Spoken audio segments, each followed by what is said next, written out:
Fungus gnats and shore flies continue to be an issue at this stage, right? As we're growing out from a pinch. So just, these are what to see on your sticky cards and identify differently as far as the larvae are concerned and the adults. Yeah, shore flies are a nuisance. They'll literally crap all over your leaves and things like that. But the fungus gnat's the one that, in poinsettia that's devastating because they just love poinsettia tissue. They'll eat any part of a poinsettia. The stem, I think they prefer callus, but they'll eat roots, they'll eat stems, they'll eat leaves. I've seen in direct stick situations where the leaves are touching the media, just devoured by fungus gnats. So that's the difference between a fungus gnat and a shore fly. The shore flies are a nuisance, fungus gnats are a serious problem. And as we talked, the fungus gnats in our previous one on propagation, they feed on the roots and the callus, and they infect your pythium for you. Your best control is sanitation. So if you have a mum crop or a fall crop of celosia or ornamental peppers or anything, clean up the area before you space into it. No slime, guys. No slime. Slime is not your friend. Algae breeds fungus gnats big time. Clean yourselves. Clean your floors. Sanitation is critical in prop because fungus gnats getting loose in prop go out with the crop into your finished areas. And they're not just flying into the plants. They're already in the plant. Mm-hmm. That's the problem. And IGR insecticides, of course, work early on the larvae stages, right? As well as in the bio arena, nematodes work really good. I really love nematodes, but you have to understand a nematode's alive, so you have to create a living environment for that nematode. They can't be too hot. They can't be. They can be destroyed. Application methods. You can't run them through like you can't drench with your sprayer, because that pump will shred the nematodes. So you have to use injector. Make sure your screen is off. Yep. And don't dry down hard. So if you keep a moist environment and you're careful with your application method, nematodes are great fungus gnat control. But I'd say at least half the people I know that are applying nematodes are not doing it right, and they're not getting efficacy, if good efficacy or any efficacy at all, frankly. And I would say that the people that are not getting the efficacy they should be getting, they're applying a little too frequently because of how they're managing their crop. This is another thing that plays into media moisture management.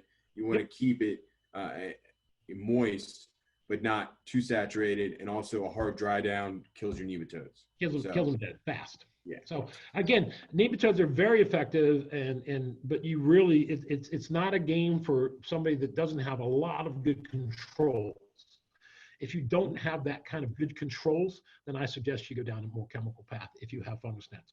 But the number one control method is clean up your greenhouse. Keep it clean. And sticky cards, buddy. Sticky cards, please use sticky cards.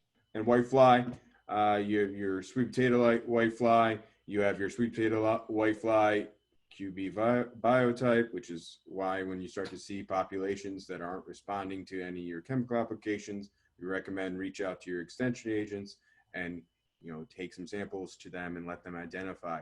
You'll be surprised. Your local extension agents might be more than willing to come out and visit you. They don't necessarily get live specimens and interesting things. You'll have to forgive them. They will probably be a little more excited than you will be. You'll be angry and upset, and they will be excited on new specimens. So, I think you can visually identify a Bemisia from a greenhouse or abandoned wing. Mm-hmm. And we'll get into that here in the next slide. But you cannot identify a Q or a B biotype from your standard Bemisia. And because these Q and B biotypes have resistance, and they also have different reproductive things, aspects to their life cycle, we're not going to get into a QB biotype. That's a whole nother session.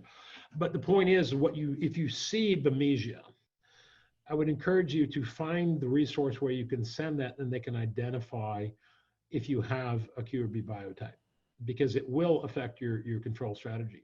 So your general greenhouse whitefly. Old friend.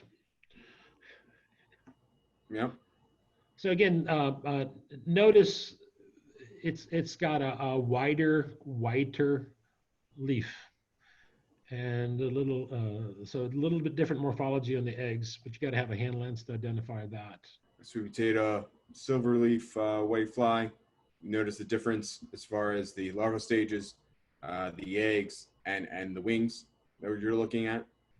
So if you look at look at the picture on the right. That picture shows on the left of that picture is the sweet potato whitefly, and on the right side of that picture is a greenhouse whitefly. So you can see the sweet potato whitefly's wings are narrower, they're more translucent, thus you kind of see the yellowish green of the body, whereas this greenhouse whitefly has that broad, really white, non-translucent wing. So it's pretty easy to identify one versus the other.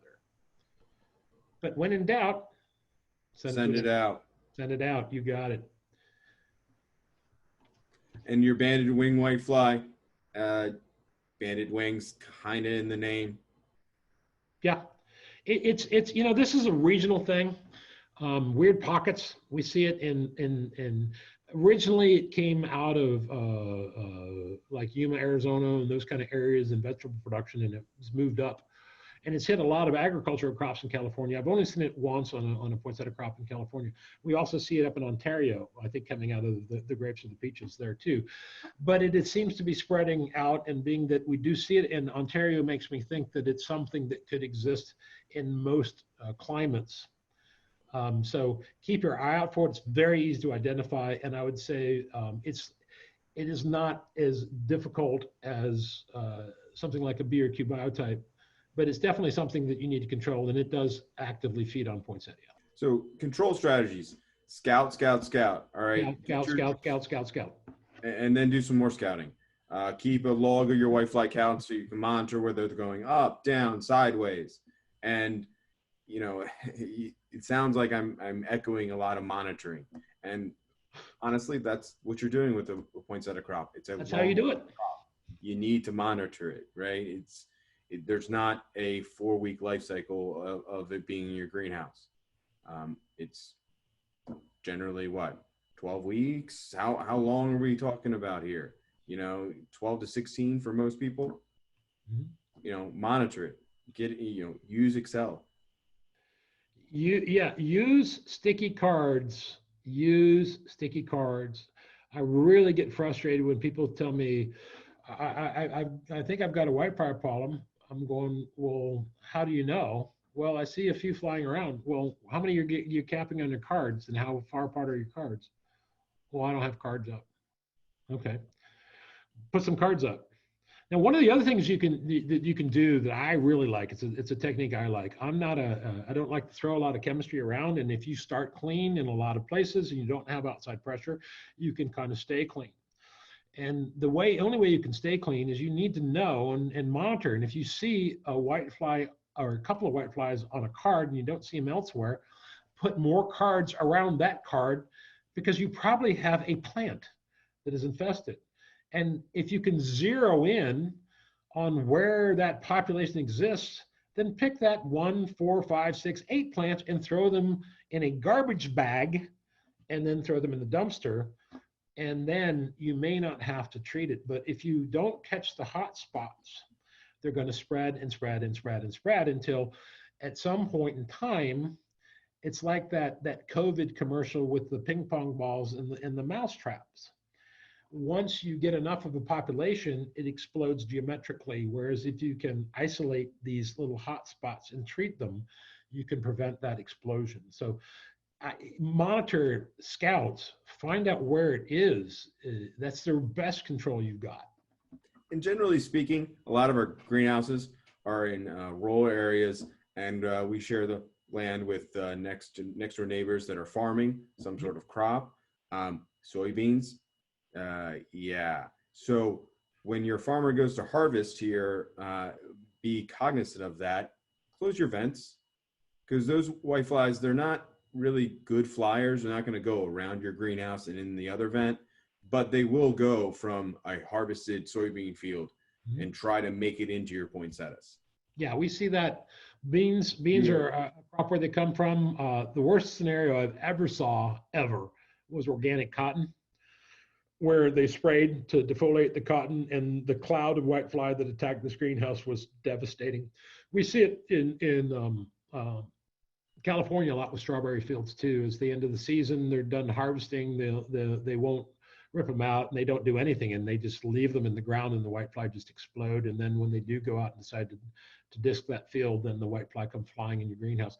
You can see the use of the wide sticky tape. And guys, where you have a lot of pressure from outside, it's a good idea to either on the posts on the vent wall, ideally right in the middle of the vent, put that tape up, because not only can you use the yellow tape to monitor, you can actually use it as a control parameter to reduce the introduction of whitefly coming into your house. I like to tend to kind of think of whitefly and building resistance the same way we talk about spider mite control, right? And the ability for spider mites in successive populations to develop a resistance to the chemistry that we're using, right? I know that Rycar isn't allowed in parts of New York and has a limited label in certain areas, but it's shown to be extremely effective, especially as we get later into season, and it doesn't appear to have major toxicity concerns, right? So that's the one where, okay, if I know that's the case, I would plan to use that later in my crop cycle as opposed to earlier, and use other chemistries earlier. We can go deep into that. I think we don't have time. But what you want to decide amongst yourselves as a grower, one of the questions you have to ask yourself: am I going bio? Am I going chemical? Then the subset of: am I going chemical? Am I going neonic free, or can I use neonics? Because that will affect your strategy of how you treat going forward. Yep. As we had with the diseases, we have these charts for bio control both in our in the catalog and on the website.